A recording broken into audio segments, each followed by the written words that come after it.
नमस्कार मंडळी. सुमारे 6 महिन्यांपूर्वी आपण मिरच्यांच्या प्रकारांबद्दल माहिती जाणून घ्यायला सुरुवात केली होती. पण जसं मी म्हटलं की मिरच्या म्हटल्या की थोडं दमानच घ्यायला हवं. त्यामुळे मध्यंतरी मिरच्यांबद्दल फार काही लिहिलं नाही किंवा तुमच्याशी काही संवादही साधला नाही. पण आता मुद्दाम उरलेला त्याचा दुसरा भाग तुमच्याबरोबर शेअर करते. कारण आता कडक उन्हाळा चालू आहे म्हणूया किंवा तो संपत आला आहे असं म्हणूया. या दरम्यान बहुतेक घरांमध्ये मसाल्याच्या वेगवेगळ्या पदार्थांना आणून ते उन्हात सुकवून त्यांचे मसाले, तिखट हे वाटून तयार केले जात असते.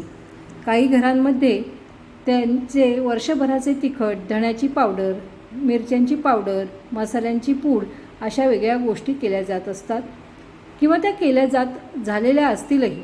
तर पावसाळा तोंडावर आहे आणि वर्षभर टिकण्याच्या दृष्टीने आत्ता असलेला हा उन्हाळा जसा महत्त्वाचा वाटतो त्याचप्रमाणे आत्ता केलेल्या मसाल्यांचं आपल्याला तितकंच कौतुक असतं. कारण शेवटी आपण ते घरी केलेले आणि स्वकष्टाने केलेले असतात. बरं, त्यात कुठल्याही प्रकारची भेसळ नसते.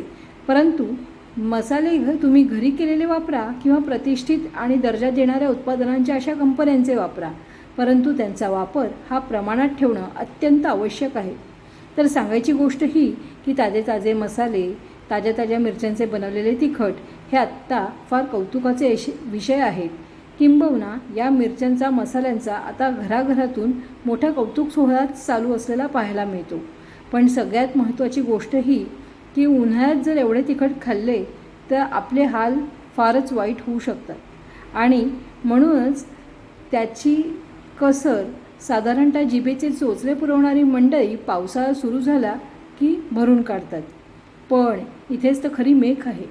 कारण जसा पाऊस सुरू होतो तसा आयुर्वेदानुसार आपल्या शरीरामध्ये आणि वातावरणामध्ये वाताचा प्रकोप होण्याची शक्यता वाढायला लागते.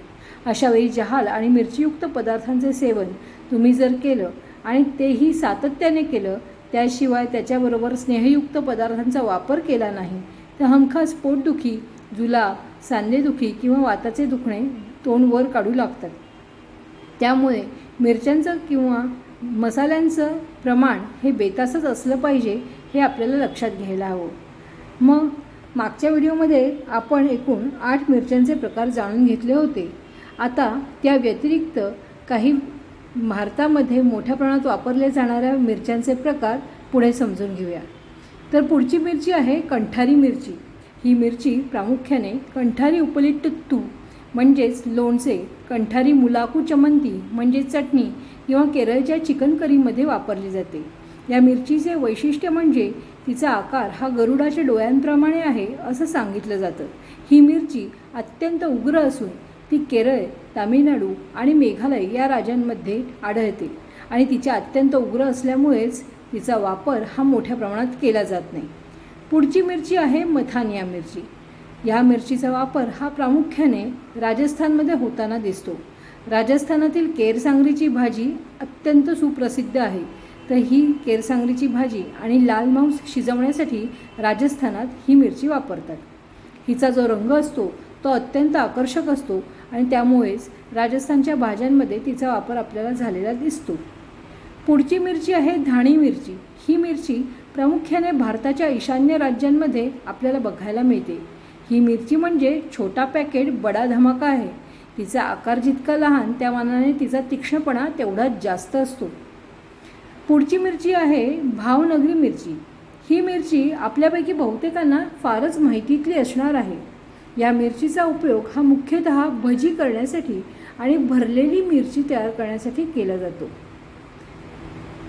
आता पुढची मिरची आहे ती म्हणजे लवंगी मिरची. ही मिरची अनेक प्रकारच्या शाकाहारी, मांसाहारी भाज्यांमध्ये, पदार्थांमध्ये आणि वेगवेगळ्या प्रकारच्या शेव, चकल्या यासारख्या पदार्थांमध्ये सुद्धा वापरली जाते. बिकानेरच्या बहुतेक अशा नमकीन फरसाण असलेल्या पदार्थांमध्ये ही मिरची प्रामुख्याने बघायला मिळते.